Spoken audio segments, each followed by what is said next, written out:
Rodičia, 2 deti, úplne normálne fungujúca rodina. Ale zrazu sú rodičia nepriateľmi svojich detí. Tie ich vraj dokonca nenávidia. Čo zmenilo ich správanie? Odpoveď hľadajte v reportáži Jána Pasiara. Som manželke hovoril, že mne sa to nepáči, toto správanie dotyčnej pani učiteľky a mojich detí, že veľmi si ich k sebe pripútala. Ráno odídu o 4:30, večer o 11:00 sa vrátia, začnem akože nejaký rozhovor. Dcera mi odpovedala, zmizni z tejto izby, nemôžem sa pozerať na tvoj ksich, drž hubu, chod sa vyspať, vypadni, nenávidím ťa, si sprostá. Táto rodina na vlastnej koži zažila, čo je to náboženský a sektársky fanatizmus. Vďaka nemu totiž títo rodičia prišli o svoje ešte 2 nedospelé deti. Čím dlhšie ako začali bývať u pani učiteľky, čím dlhšie sa tam zdržiavali, tým sa situácia vyhrožovala. Nikto nám zatiaľ nepomohol ohľadne detí. Každý, ani keby chcel dať ruky od toho preč. Niekoľkoročné kamarátstvo rodičov a učiteľky sa vážne naštrbilo po minuloročnej dovolenke. To už rodičia tušili, že ich známa, v tom čase triedna učiteľka ich syna a dobrá kamarátka ich dcéry sa nevenuje ich deťom iba tak. No, ja som si všimol na dcere, že začala mať vo veľkom obľubu v obrázkoch, ktoré mne osobne sa zdajú také veľmi mystické, také obrázky ako z druhého sveta, nejaké podobné reinkarnácie a takéto. Mojou snahou bolo pomôcť deťom, ktoré potrebovali pomoc. Ako triedna učiteľka som si považovala za potrebné im pomôcť.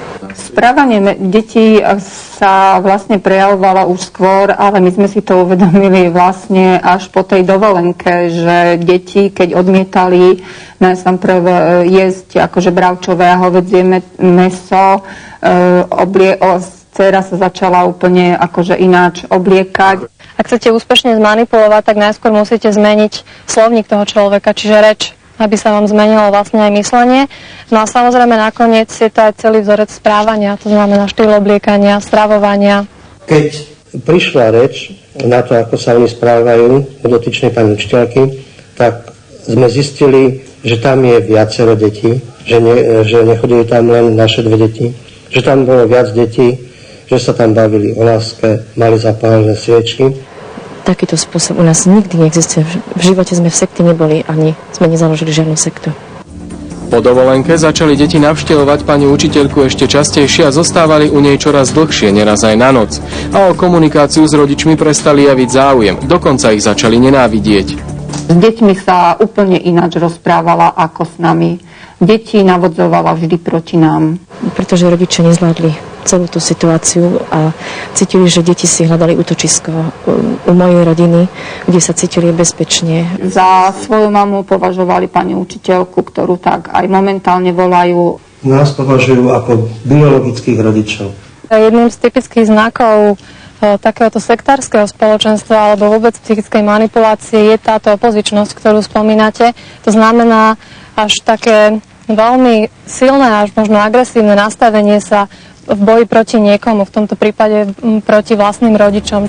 Nenávisť voči rodičom sa vystupňovala. Rodičia si totiž všimli, že správanie sa ich syna a učiteľky nebolo ani na už spomínanej dovolenke, ale ani potom celkom normálne. Skôr naopak. Jeho bývalá učiteľka má 40 rokov. A váš syn? Môj syn bude mať teraz 16. Keď sme išli na prechádzku, vždy môj syn držal pani učiteľku za ruku. Snažila som sa s ním o tom porozprávať, ale oni mi tvrdili, že sú priatelia. Tak, ako ma všetci poznajú, mojou snahou bolo len srdíčkom pomáhať deťom. Tiež na tejto dovolenke som si všimla masírovanie môjho syna, pani učiteľku masíroval. Nahota dospelej ženy v tak mladom mužovi veľmi pravdepodobne môže vyvolávať sexuálnu odozvu, ale rovnako mladý dozrievajúci muž môže byť ľahko sexuálnym objektom za takejto situácii u zrelej dospelej ženy. Nikdy v živote k ničomu takému to nedošlo. Tiež sa pani učiteľka sprchovala a bol pri nej môj syn. Tvrdil mi, že si išiel umyť len ruky.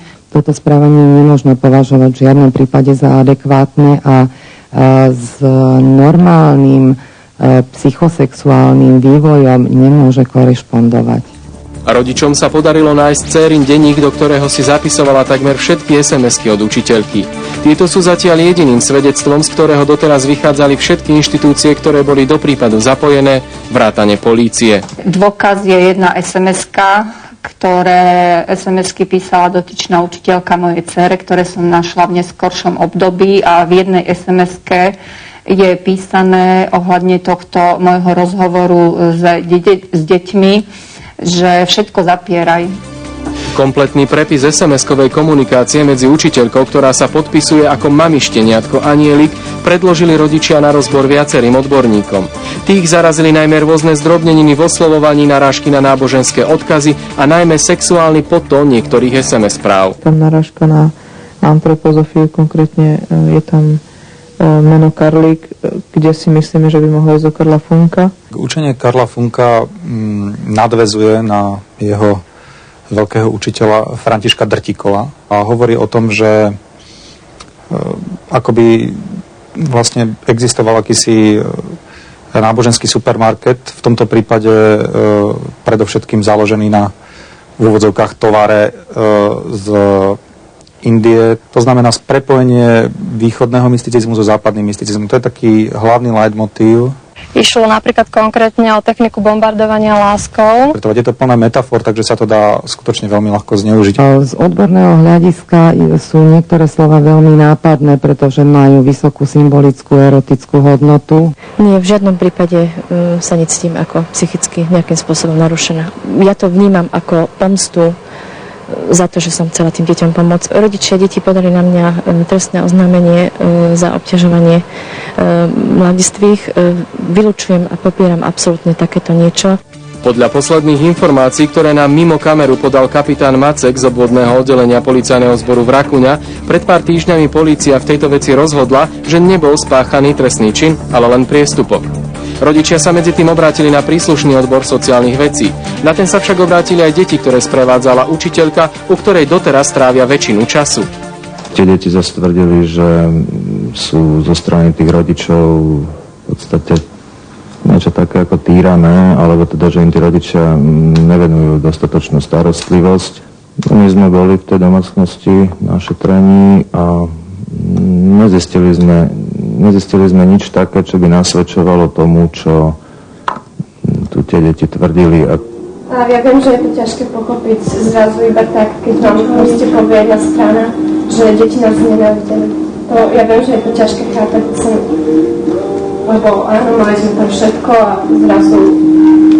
Myslím, že tie názory, ktoré oni hovoria, nie sú tak celkom ich názormi, sú zjavne ovplyvnené nejakou inou osobou. Jednoducho my s manželom sme bezmocní. Veľa ľudí nám radilo, že ono by to riešilo ináč, že byli by a všelijaké iné spôsoby, ale to nikto nevie, čo by v danej situácii urobil, pokiaľ to nezažije.